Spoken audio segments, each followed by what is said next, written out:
Hi, and welcome to English-Fabule. Are you learning English? Great. Let's learn English with a very interesting story. Don't forget to subscribe, like, and comment. Let's get started. Hong Kong is a world-famous city. From far away, it looks beautiful and modern. The skyline is full of tall, shiny buildings that touch the sky.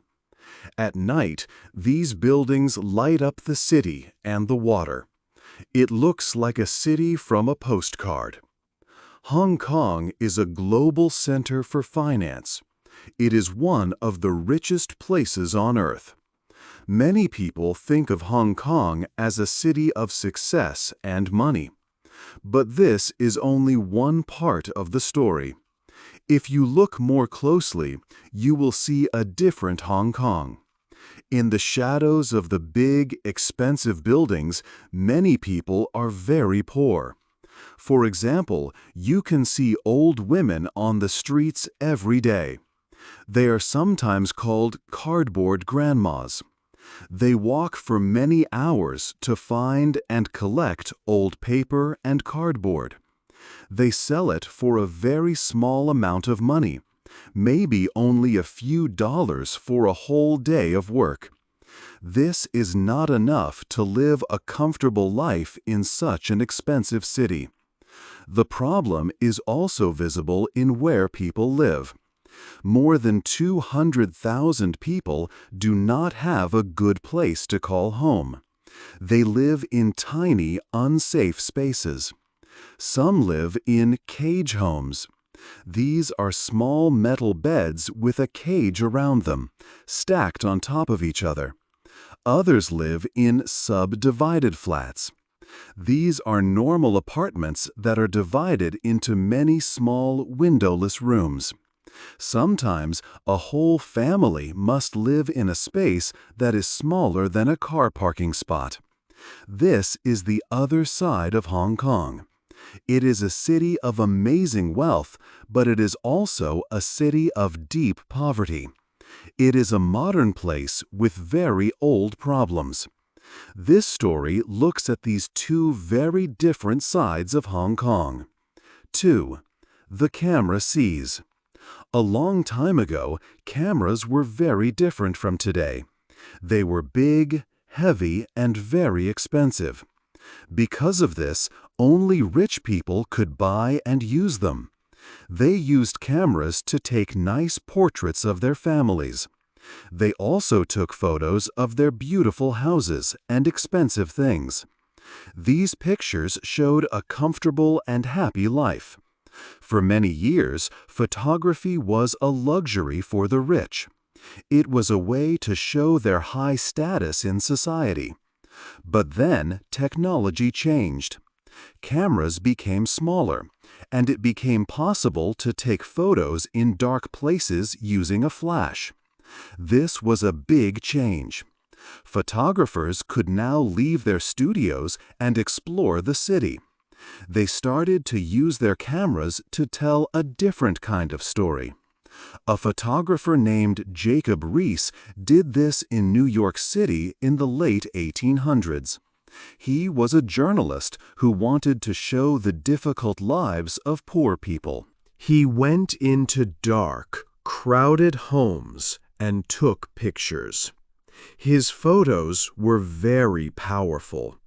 They showed families living in one small, dirty room. They showed children sleeping in the streets. Riis put these photos in a famous book called How the Other Half Lives. The book's title showed the big difference between the lives of the rich and the poor. When people saw these pictures, they were very shocked. They could not believe these terrible conditions existed in their city. The photos helped to create real change. A police official named Theodore Roosevelt saw the book and wanted to help Riis. Soon, the government in New York created new laws for housing. The laws made homes safer and cleaner for poor families. Rees proved that a camera was more than just a toy for the rich. It was a powerful tool to fight for a better society. Today, this idea is still very important in Hong Kong. Professional photographers and normal people use their cameras to show the problems of poverty. They take pictures of the tiny cage homes and small subdivided flats. They share these photos online so the world can see them. These images show the difficult reality for thousands of people. They tell a story that is very different from the beautiful pictures of Hong Kong's tall, modern buildings. The camera sees the truth. 3. How it started. Hong Kong's big problems with money and housing did not happen quickly. They grew over many years because of important decisions and changes in the city. Two main reasons created the big gap between the rich and the poor. The first reason is about land. In Hong Kong, the government owns almost all the land. The government sells small pieces of land to companies that want to build houses. But it does not sell a lot of land. This is a special policy. Because there is not much land to buy, the price of land becomes very high. When the land is very expensive, the new houses built on it are also very expensive. This policy helps the government make a lot of money from selling land, but it makes it very difficult for normal people to buy a home. The second big reason was a change in jobs. Many years ago, Hong Kong was a city of factories. Many people worked to make things like clothes, toys, and electronics. These factory jobs gave work to a large part of the population. After World War II, this was the main type of work in the city. But in the 1980s, this started to change.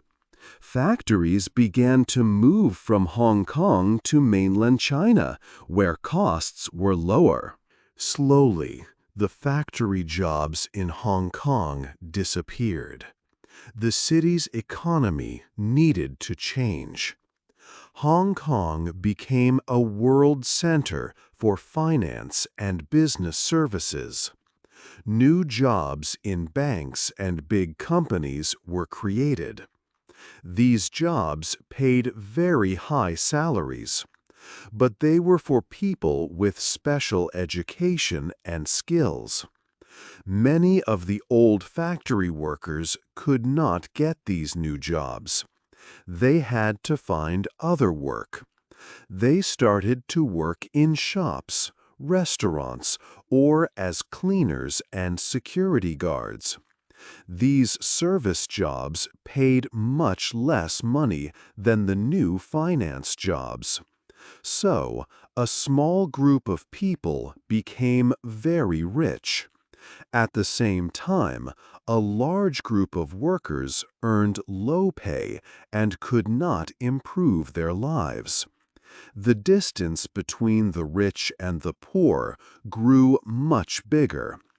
These two big changes, the land policy and the new economy, are the roots of the problems we see today. 4. The big companies. In Hong Kong, a small group of very powerful families controls most of the big businesses. These families are extremely wealthy. Their companies were started a long time ago and have grown very large. Their power is seen everywhere in the daily life of the city. These big family businesses are in almost every important industry. They are leaders in real estate. This means they build and sell a large number of the city's apartments and office buildings. This gives them a lot of control over the very high cost of housing. They also own the largest supermarket chains where most people buy their food. So, a lot of the money people spend on daily groceries goes to these families. Other important services, like electricity, gas, and even the city's buses, are also controlled by their companies. It is hard to live in Hong Kong without using their services every day. This situation makes things very difficult for smaller businesses. It is hard for a small, new company to compete with these giant family companies. The big companies have a lot of money, connections, and power. They can make it almost impossible for others to succeed. For example, a small food shop cannot easily compete with a large supermarket chain. The big chain can buy products in huge amounts and sell them for cheaper prices. These powerful families also have a strong relationship with the government. Their opinions are very important to government leaders. Because of this influence, they sometimes stop new rules or laws from being made. They might stop a law that could help poor people if that law is bad for their business profits. This power makes it much harder for the government to solve problems like the housing crisis. The big companies often want to keep property prices high because they make more money that way. This system helps the rich get richer and makes life harder for everyone else. 5. A small home. To understand Hong Kong's housing problem, we must look inside the homes where many people live. They do not have normal apartments. They live in very small spaces. These are often called subdivided flats.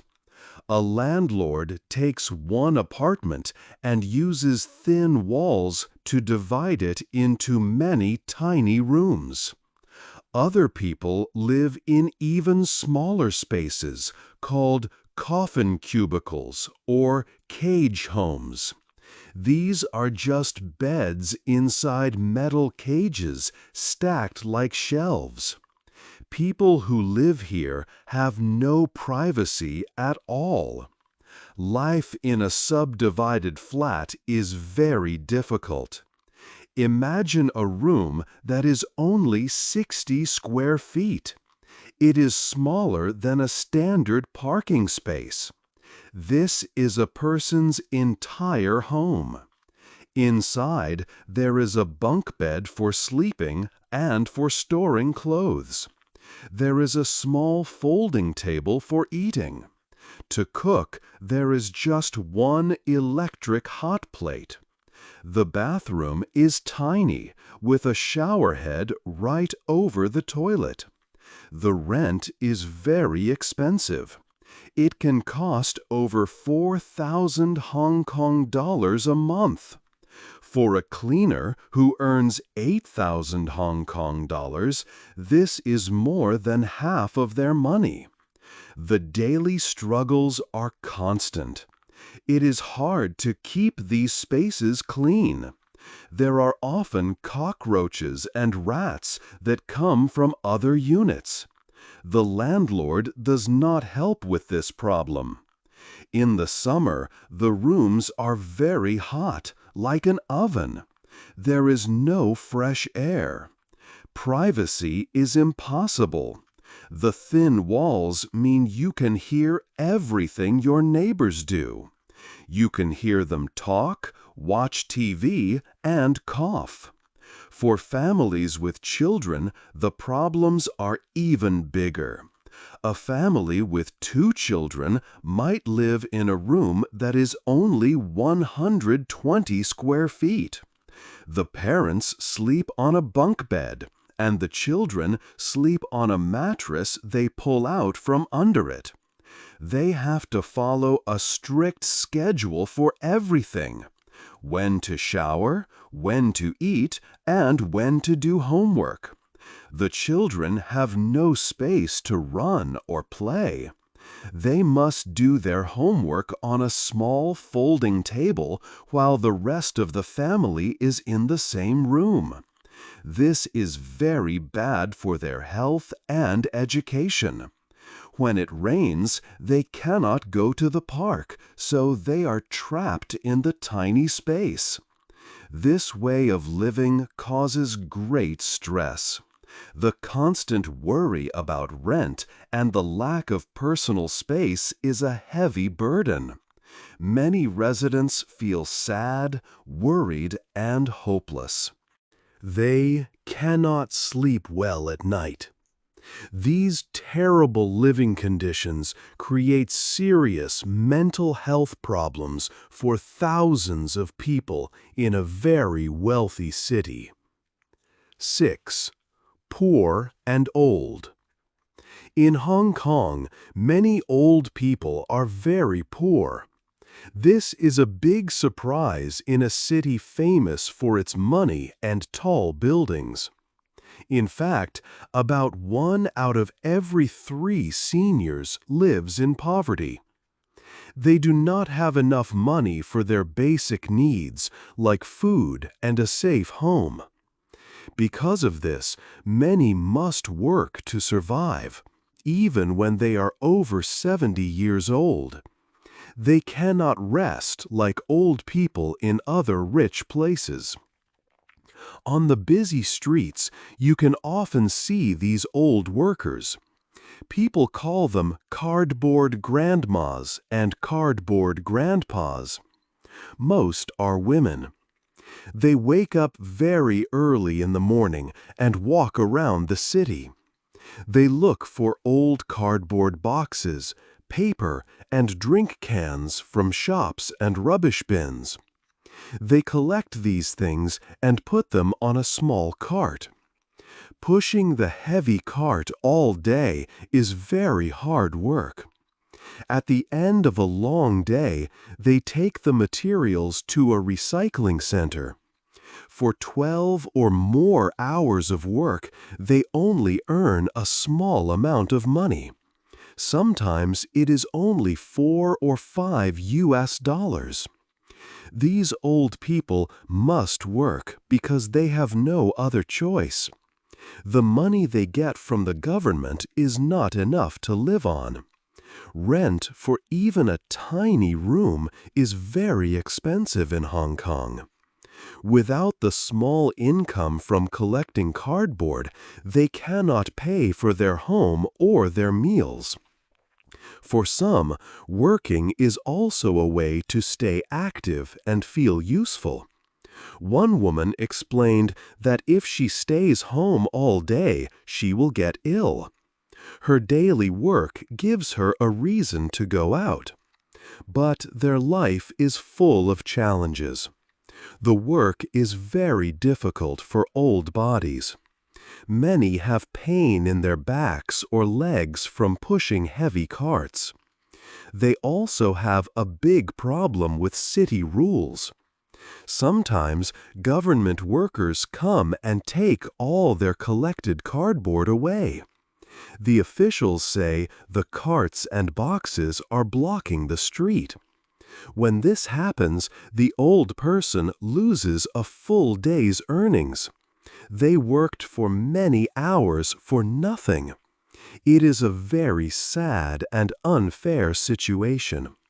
These hard-working old people show everyone the difficult reality for the poor in a city full of wealth. 7. A new government. The way Hong Kong is governed has changed a lot in recent years. For a long time, the city had a special system. It was called One Country, Two Systems.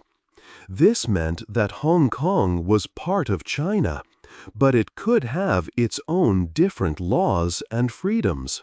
This special situation was planned to last for 50 years after 1997, but things began to change more quickly.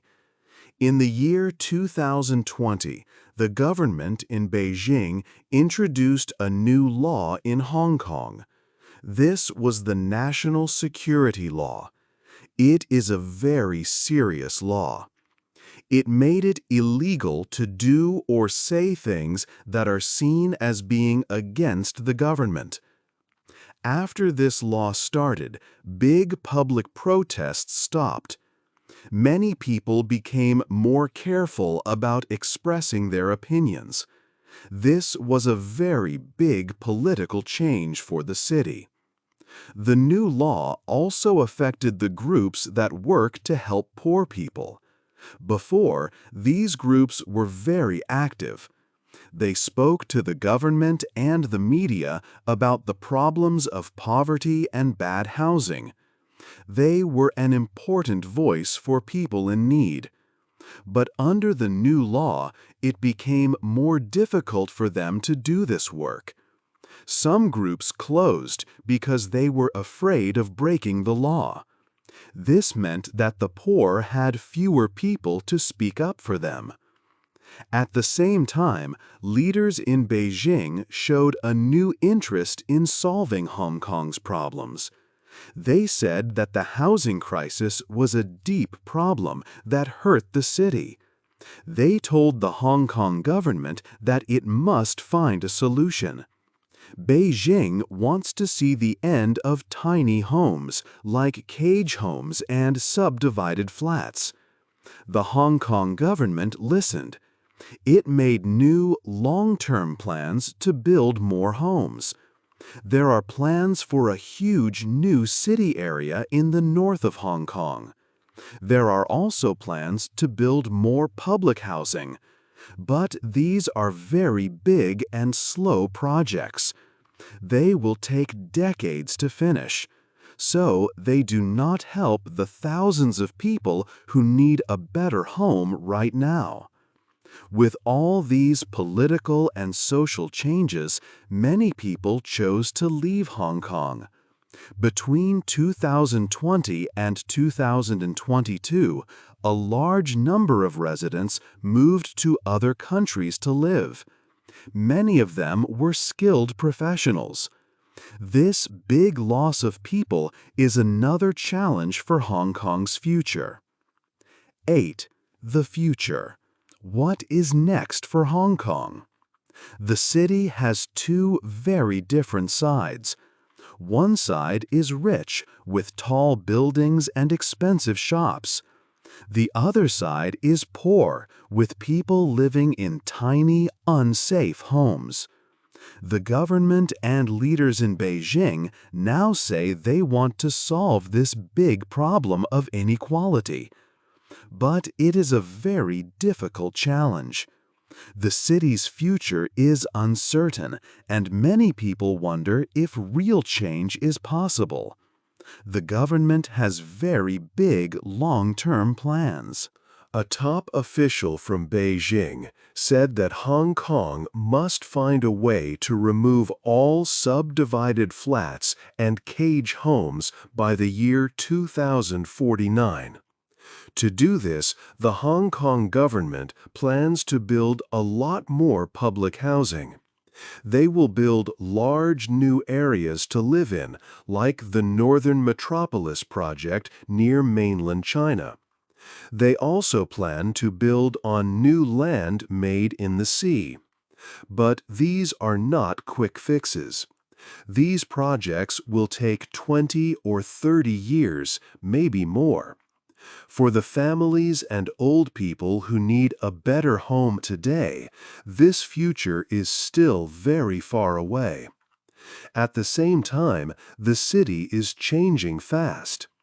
Many people, including doctors, teachers, and business people, have decided to leave Hong Kong. They are moving to other countries to start new lives. This could affect Hong Kong's economy in the future. It is hard to know what will happen. Will the government's plans be enough? Will the city become more equal? For now, there are more questions than answers. The challenge for Hong Kong is very large. It will not be easy to close the gap between the rich and the poor. In this uncertain time, photography is more important than ever. Pictures and videos can continue to show the reality of life for all people in the city. They make sure that the stories of the poor are not forgotten. The camera reminds everyone what is really happening behind the famous skyline. What do you think is the most important first step for Hong Kong? Hey there! Just a second before you go. If you learned something new today, please give this video a like, write your thoughts in the comments, and subscribe to the channel. It only takes a second, and it really, really helps to create even better English videos for you. Your support means the world. Thank you.